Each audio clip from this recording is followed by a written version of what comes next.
नमस्कार दोस्तों, एक बार फिर से स्वागत है आपका मेरे YouTube चैनल पर।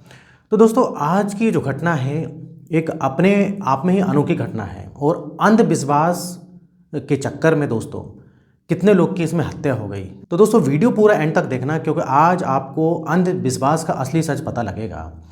और जिसने भी ये बात सुनी वो हैरान रह गया, यहाँ तक कि पुलिस भी हैरान रह गई कि इस टाइप से भी भाई कांड आजकल कारनामे हो रहे हैं।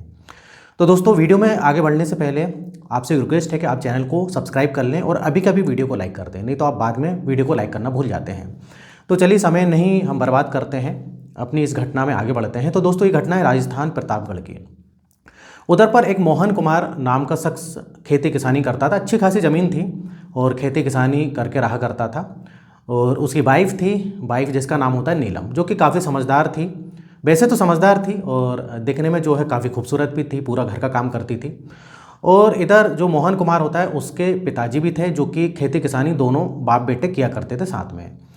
अब लेकिन इधर होता क्या है, इधर जो इसकी वाइफ नीलम थी, या बोले तो ये जो मोहन कुमार था, इनको करीब 3 बच्चे हो जाते हैं और तीनों लड़कियां होती हैं। और वो कुछ महीने जीती हैं, उसके बाद वो मर भी जाती हैं। किसी को कोई बीमारी हो जाती है, किसी को जॉइंटिस हो जाता है, उसके कारण मर जाती है। तो कुछ ना कुछ इनमें परेशानी होती है और तीनों की मौत हो जाती है। अब इधर जो मोहन कुमार के जो पिताजी थे, या बोले तो नीलम के जो ससुर, तो वो बोलते हैं मोहन कुमार से कि देख बेटा, अगर इस बार जो है बच्चा नहीं हुआ और लड़का चाहिए मुझको, लड़का नहीं हुआ तो मैं तेरी दूसरी शादी करा दूंगा। क्योंकि जैसे कि 3 बच्चों की जो मौत हो गई है, तो कहीं ना कहीं तेरी पत्नी में जो है, तेरी बीवी में दिक्कत है। अब ये सब बातें नीलम सुन रही होती है, तो वो बोलता है कि इस बार बच्चा लड़का होना चाहिए और किसी भी हालत में उसको जीवित रहना है। अगर वो भी मर जाता है, जैसे कि अभी 3 लड़कियां मर गई, तो भाई तेरी जो शादी में दूसरी करा दूंगा। अब इधर मोहन कुमार काफ़ी परेशान रहता। मोहन कुमार क्या करें भाई, अब वो तो सब कुछ बढ़िया चलता है, लेकिन बच्चों की मौत हो गई तो उसकी क्या गलती है, और उसकी जो वाइफ है नीलम की क्या गलती है। अब इधर जो मोहन कुमार था थोड़ा सा अपने पिताजी से डरता था, क्योंकि इसके पिताजी थोड़े से सख्त किस्म के इंसान थे। अब इससे चलते जाता है दोस्तों, तो अब नीलम काफ़ी टेंशन में रहने लगी। मोहन कुमार उसको समझाता भी था कि कोई दिक्कत नहीं, इस बार सब सही होगा, लड़का ही होगा और वो जीवित रहेगा। अब लेकिन नीलम को पता था कि अगर ऐसा हुआ तो मुझे ये मेरे जो ससुर हैं वो घर से बाहर निकाल देंगे और फिर मैं कहाँ जाऊँगी, मेरा माँ बाप भी जो है मुझको नहीं अपनाएंगे, काफ़ी गरीब परिवार से थी वो। अब एक बार की बात है दोस्तों, उसकी पड़ोस में ही, मतलब करीब मोहल्ले में बोले तो एक जो है लेडीज़ आई थी। उसको ज़्यादा टाइम नहीं हुआ था, करीब 6 महीने करीब हुआ था आए हुए, और उससे अच्छी बातचीत होती थी इसकी नीलम की। और उस जो महिला का नाम होता है सुशीला देवी। अब सुशीला देवी बोलती है कि क्या बात है, एक बार जब इसकी मुलाकात होती तो बोलती क्या बात है, नीलम तो काफ़ी परेशान रहती है। तो नीलम सारी चीज़ें बताती है सुशीला देवी को, बोलती है कि देखो ऐसी ऐसी बात है, मेरे साथ ऐसा हुआ और मेरे ससुर ने बोल दिया है कि इस बार तुझे घर से बाहर निकाल देंगे और मेरे पति की दूसरी शादी करा देंगे। तो सुशीला देवी बोलती है कि इधर तुम टेंशन मत लो, कोई परेशान होने की ज़रूरत नहीं है। मैं इधर एक तांत्रिक को जानती हूँ, जो कि तांत्रिक कह लो या बाबा कह लो, जिसका नाम होता है भैरवनाथ। तो उसने काफ़ी इस सारी समस्या को दूर करा है, कई लोगों को फ़ायदा मिला है, कई मैंने जो है महिलाओं को उससे मिलाया है और कई महिलाओं को लड़का ही हुआ है और एकदम तंदुरुस्त। अब इधर जो है नीलम बोलती मुझको भी मिलाओ, तो इधर सुशीला देवी बोलती बिल्कुल मैं तुझको मिलाऊंगी, कल तू चलना।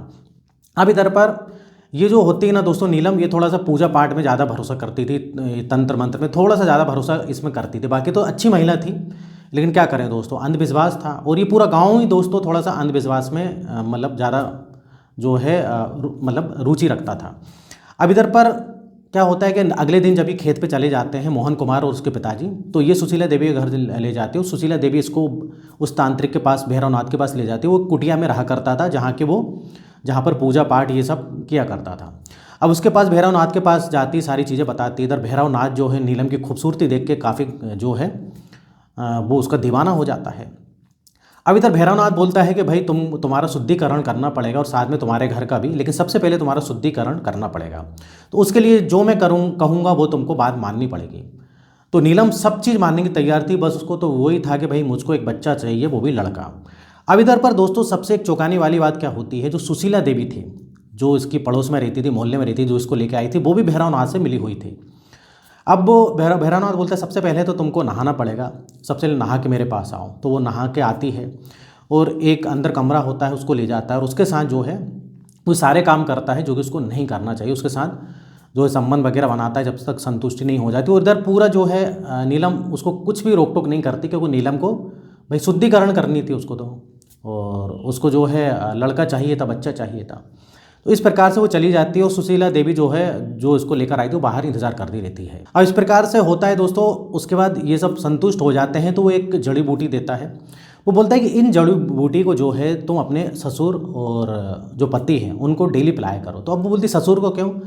तो वो बाबा जो होता भैरवनाथ बोलता है नहीं, जैसा मैं बोलता हूँ वैसा करो, ससुर को पिलाया करो डेली, और इसमें जो है उनको थोड़ी सी अच्छी नींद आएगी, कोई दिक्कत वाली बात नहीं है। और अपना दूध तुम जो है करीब 4 बूंद अपना दूध मिलाया करो। तो इधर नीलम को कोई फ़र्क नहीं पड़ता, वो तो भाई तैयार थी। वो बाप जो भैरवनाथ था उसकी जो वो बातें बोलता था सब मानने को तैयार थी। तो ऐसे ही करती है। रात में जब इसके पति और ससुर खाना खाते उसका दूध बनाती है, दूध बना के उसमें जड़ी बूटी डालती है और अपना 4-4 बूंद, अपना खुद का दूध जो है 4-4 बूंद उसमें मिला देती है। अब उनको क्या समझ में आएगा? अब उसके पति और ससुर भाई पूछते हैं कि ये क्या डाला है? तो ये बोलती है कि मैं जड़ी बूटी लेके आई हूँ, मुझे किसी ने बताया, इससे जो है आप तंदुरुस्त रहोगे, काफ़ी जो बीमार भी कई बार थोड़ा बहुत वो ससुर रहते थे वो भी नहीं रहेंगे, और काफ़ी अच्छी ताकत आएगी, स्टेमिना बढ़ेगी। इस प्रकार से मतलब जो भी है वो बातें करती है। तो वो दोनों दूध पी लेते हैं और बढ़िया पी के सो जाते हैं। अब लेकिन वो ये देखते हैं दोनों कि भाई उनको नींद अच्छी आती है, मतलब रात में एक बार भी नहीं उठते हैं और सुबह थोड़ा सा लेट भी उठते हैं दोनों। अब उनको लगता है कोई बात नहीं, थक गए होंगे इसलिए ऐसा होता होगा। तो ऐसे जो है चलते जाता है। जब ये इसने कुछ बनाए थे कि हफ्ते में जो है डेली दूध नहीं देना दोस्तों, हफ्ते में कुछ 2 दिन देना रहता था उनको। इस प्रकार से चलते जाता है। अब ऐसे करते करते दोस्तों काफ़ी समय हो गया और ये बाबा जो भैरवनाथ था इसको कई बार बुलाया करता था अपनी कुटिया में और उसके साथ ही गलत काम करता था। अब एक बार की बात है भाई, काफ़ी टाइम हो जाता है। अब जब काफ़ी टाइम हो जाता है तो ये जो नीलम होती है सुशीला देवी से बोलती है कि मुझको कोई मतलब फ़ायदा होगा कि नहीं, मतलब मुझे कब तक ये काम करना है। तो बोलती कोई बात नहीं, कल हम जो है फिर से भैरवनाथ के पास चलते हैं। तो कल फिर से भाई दिन में जाती है। अब भैरवनाथ से बोलती है ये नीलम के बाबा जी मुझे कब तक ये काम करना पड़ेगा और कब मुझको इसका फ़ायदा मिलेगा? तो भैरवनाथ बोलते चिंता मत करो, एक अभी दिन आ रहा है, उस दिन जो है बहुत शुभ दिन है, उस दिन में जैसा बोलूँगा वैसा तुमको करना है। तो इधर जो है नीलम तैयार हो जाती है। नीलम बोलती ठीक है।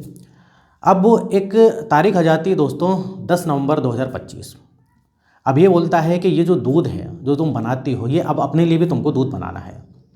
अब नीलम बोलती है बाबा मुझे अपने लिए क्यों बनाना है? बोलता है जैसा मैं बोलता हूँ वैसा करो। अब ये जो दिन है ये आखिरी है, इस दिन तुम तीनों को दूध पीना है। 3 मतलब उसके पति को भी, उसके ससुर को भी और उसको भी, ये जो है पीना है और अपनी घर की कुंडी खोल के रखना है। मैं आऊँगा रात में, कुछ तंत्र मंत्र करूँगा और देखना कि ये मतलब ये आखिरी है, इसके बाद जो है तुम्हारे साथ सब अच्छा होगा। अब भाई नीलम तो अंधविश्वास में ऐसी पागल हो गई थी कि पूछो नहीं। और सुशीला जो देवी थी उसने भी काफ़ी बता दिया था कि देखो उसको फ़ायदा मिला है, इसको फ़ायदा मिला है, कई लोग को फ़ायदा मिला है। तो वो तो अंधविश्वास में पागल हो गई थी। अब ऐसे करती है भाई वो। अब वो जो बाबा भैरवनाथ जो जड़ी बूटी देता है थोड़ी सी इस बार कुछ ज़्यादा जड़ी बूटी दे देता है। अब नीलम जो है रात में जब खाना खाते हैं तो तीनों जो है ये दूध पीकर वो जड़ी बूटी वाला सो जाते हैं। अब गहरी नींद आ जाती है क्योंकि इस बार जो है उसने जो जड़ी बूटी दी थी उसमें ज़्यादा गहरी नींद आती है और उसमें सेम वही करती 4-4 बूंद जो है तीनों गिलास में अपना दूध जो है मिला के सबको पिला देती है, खुद भी पी लेती है। अब रात के करीब भाई 2 बज रहे थे। 2 बजे के आसपास बाबा भैरवनाथ और सुशीला देवी घर आते हैं। अब घर आते हैं, दरवाज़ा सही में खुला रहता है, कुंडी नहीं लगी रहती है और देखते हैं कि तीनों सो रहे हैं। अब तीनों सोते हैं तो सबसे पहले तो ये जो है पूरा सामान भाई उधर से बटोरते हैं, जो भी सोना चांदी जवाहरात जो भी मिले अच्छा खासा ये बोरी वगैरह लेके आते हैं, उसमें भरते हैं रुपया पैसा। इधर तक की जो नीलम थी उसका जो मंगलसूत्र चूड़ी पायल सब निकाल लेते हैं, सब भरते हैं। अब जो है इधर क्या होता है दोस्तों, इधर नीलम की थोड़ी सी नींद खुल जाती है। अब नीलम की जब नींद खुलती है तो वो थोड़ा सा देखती है कि ये क्या हो रहा है। अब बाबा भैरव जी जो भैरवनाथ थी देख लेता है कि नीलम की नींद खुल गई है। तो ये क्या करता है कि तुरंत जो है उसका जो मुंह पकड़ता है, मुंह पकड़ता है और दोनों हाथ जो सुशीला देवी पकड़ती है और एक हाथ से जो है एक धारदार हथियार होता है उससे उसका गला काट देता है। किसका? नीलम का। अब इतने में जो है आहट तो हो ही जाती है। जब आहट होती है तो इसका जो पति है, इसका पति भी जो है भाई उसकी भी आँख खुल जाती है, क्योंकि इसने जो जड़ी बूटी दी थी असर तो किया था, लेकिन भाई जब थोड़ी सी हरकत होती है, थोड़ी कुछ आवाज़ें वगैरह आती है तो उसकी भी नींद खुलने लगती है। तो ये जो बाबा भैरवनाथ था ये उसका भी गला काट देता है। अब इधर पर दोस्तों क्या होता है कि मोहन कुमार के जो पिताजी हैं वो तो सो ही रहे थे, लेकिन ये बाबा जो भैरवनाथ था ये बोलता है कि एक काम करो, इसका भी काम तमाम कर देते हैं। जब 2 का तो कर ही दिया, इसका भी कर देते हैं, मतलब कोई जो है इनके घर में रहेगा नहीं, ना तो कोई हम सबूत छोड़ते हैं। तो इस प्रकार से मोहन कुमार के पिताजी का भी गला काट देता है। तीनों की जो इधर हत्या हो जाती है। अब जब तीनों की हत्या होती है तो ये भागते हैं, बोलते हैं अब जल्दी से निकल लो इधर से, कहीं गड़बड़ ना हो जाए। और जब निकलते हैं तो क्या होता है दोस्तों, इधर पर उनकी जो है गलती से जो है बोरी गिर जाती है, जिस बोरी में सामान भरा था, और कुछ जो है ऐसी चीज़ें भी ले जा रहे थे ये कि उसमें आवाज़ आती है। अब जब आवाज़ आती फिर से उठा के भागने लगते हैं। अब इधर होता क्या है कि दोस्तों इतने में इनका पड़ोसी की नींद खुल जाती है। वो जनरली खिड़की के पास ही सोता था, जिसका नाम होता है कल्लू राम। अब कल्लू राम खिड़की से ऐसा झाँकता है, देखता है कि यार ये कोई भाग रहा है, और देखता है कि बाबा जो भैरवनाथ जो है ये भाग रहा है, क्योंकि उसको सब पहचानते थे गांव में, और साथ में सुशीला देवी भी है। अब उसको कुछ समझ में नहीं आता, दरवाज़ा खोलता है तो देखता है बगल का जो पड़ोसी है उसका दरवाज़ा खुला हुआ है। तो ये पूछता है कि मतलब ये सोचता है कि ज़रूर पूछता हूँ बात क्या है, ये बाबा भैरवनाथ और इतनी रात में जो है ये सुशीला देवी इसके घर पे क्या कर रही थी। अब जैसे वो देखता है तो दरवाजे लटके हुए थे, आवाज़ लगाते कोई निकलता नहीं है। थोड़ा सा ये दरवाजे को ढकेलता है और देखता है कि भाई तीनों की जो है लाश पड़ी हुई है। अभी देर नहीं करता, समझ जाता है कि कुछ ना कुछ चक्कर है, बाबा भैरवनाथ इधर पर आया है, उसी ने कांड किया है। तुरंत ये पुलिस को बुलाते हैं। पुलिस को बुलाने के बाद ये जो कल्लू राम होता है सारी चीज़ें बताते हैं कि बाबा भैरवनाथ सुशीला भागे हैं अब इधर से। अब इधर पुलिस की तारीफ़ करनी पड़ेगी। पुलिस तुरंत जो है इधर पर पूरे जो गांव में जो है नाकाबंदी कर देती है। स्टेशन, आसपास के जो स्टेशन होते हैं, बस स्टैंड होते हैं, वहाँ पर नाकाबंदी कर देती है और बोलती है कि बाबा भैरवनाथ और इस टाइप के जो कोई लेडीज़ देखे उनको तुरंत पकड़ो। और ऐसा ही होता है दोस्तों, ये जो है बस स्टैंड में छुप के बैठे थे, और इधर ये बाबा भैरवनाथ ने सोचा भी नहीं था कि कल्लू राम पड़ोसी ने देख लिया है। तो ये तो आराम से जो है बस का इंतजार कर रहे थे, लेकिन पुलिस इनको पकड़ लेती है। पुलिस पकड़ लेती है, इनको थाने लाती है और जमकर इनकी पिटाई करती है। तो सारा सच बताते हैं कि क्या क्या बात थी और कैसे मारा। और बाबा भैरवनाथ ये सब कबूल करता है कि मैं कई बार मतलब कई लोग के साथ ऐसा कर चुका हूँ, और ये हत्या रेप करना ये सब जो काम है ये पहले भी वो कर चुका है। और कई बार ये भी है वो सिद्धि के लिए भी उसने कई लोग को मारा है, क्योंकि वो सोचता था कि मैं एक सी सिद्धि प्राप्त कुछ कर लूँ जिससे कि मैं जो चाहूँ वो कर सकता हूँ। तो ये बात सुनने में आती है। और इसका साथ देती थी इसका सुशीला देवी जनरली वो बाबा के साथ ही रहती थी, और बोले तो एक प्रकार से उसकी राइट हैंड थी सुशीला देवी, जो कि उसकी मदद करती थी। क्योंकि भाई महिलाओं की बात कोई भी सुन लेता है। जैसे कि सुशीला देवी क्या करती थी, ग्राहक लाने का एक प्रकार से काम करती थी। अब किसी महिला को परेशानी हो और कोई महिला बोलेगी कि यार मुझे भी ऐसी परेशानी थी या किसी को ऐसी परेशानी थी तो उसके पास जाने से फ़ायदा मिला है, तो वो यकीन कर लेगा। तो ये भाई ये दोनों की एक प्रकार से मिला जुला ये दोनों मिलजुल कर ये सब काम को अंजाम देते थे।